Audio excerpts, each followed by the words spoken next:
In the beginning, God planted a garden. Not just any garden, a paradise so breathtaking, so abundant, so perfectly alive that no human eye had ever seen anything like it before. He called it Eden. Crystal rivers flowed in every direction. Trees heavy with fruit lined every path. Every creature walked in peace. Every flower bloomed in perfection. At the center of it all stood two remarkable trees, the tree of life, whose fruit held eternity itself, and the tree of knowledge of good and evil, whose fruit God had set apart with a single loving warning. You may eat freely from every tree in the garden, but this one, for in the day you eat of it, you will surely die. Adam and Eve had everything, a perfect world, a perfect life, a perfect God walking with them in the cool of the day. Everything was exactly as it should be. For now, but into this perfect paradise, something dark slithered in. The serpent, more crafty than any creature God had made. He did not come with violence. He did not come with force. He came with a question. Did God really say you must not eat from any tree in the garden? It was a small twist, a subtle distortion, just enough to plant a seed of doubt. Eve corrected him, but the serpent was not finished. You will not surely die, he said. 5 words, the most destructive 5 words ever spoken in human history. God knows that when you eat it, your eyes will be opened. You will be like God. He took God's loving boundary and called it a lie. He took God's protection and called it a prison. And Eve stood at the tree and listened.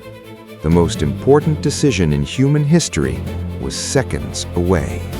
She saw that it was good for food, pleasing to the eye, desirable for gaining wisdom. 3 reasons. That was all it took to unravel everything God had built. Eve took the fruit and she ate. And then she turned to the man beside her and gave it to him. And Adam, who had heard God's command with his own ears, ate. In that single moment, everything changed. Their eyes were opened, but not the way the serpent promised. They did not feel like God. They felt exposed, ashamed, naked. The warm golden light that had always surrounded them began to fade. They grabbed fig leaves and tried desperately to cover themselves.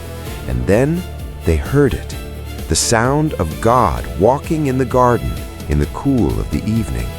The same voice that had always filled them with joy now filled them with terror, and they ran and hid. God already knew what had happened. He always does, but he came anyway, walking through the garden in the cool of the evening, calling out the words that still echo through all of human history. Where are you? Not because he did not know, but because he wanted them to answer. Adam blamed Eve. Eve blamed the serpent, and the consequences began to fall. The serpent was cursed above every creature, condemned to crawl in the dust forever. Eve would know pain where she had once known only joy. Adam would know struggle where he had once known only abundance. The ground itself was cursed, thorns and thistles where flowers once bloomed. But in the middle of that devastating judgment, God whispered a promise. One day, a child would come, and he would crush the serpent's head forever. Even in the darkest moment of human history, God was already planning the rescue. Before they left, God did something remarkable. He clothed them. With his own hands, he made garments for Adam and Eve and covered their shame. Even in judgment, God's first instinct was grace. But the sentence had to stand. They could not stay in Eden, not now, not like this. So, with heavy steps and broken hearts, Adam and Eve walked out of paradise and into a world of thorns. God placed cherubim angels with flaming swords to guard the garden forever. The gates of Eden closed behind them. But the story was far from over, because somewhere on the horizon of history, a promise was burning. A child would come, a serpent would be crushed, and everything that was lost in that garden would one day be restored.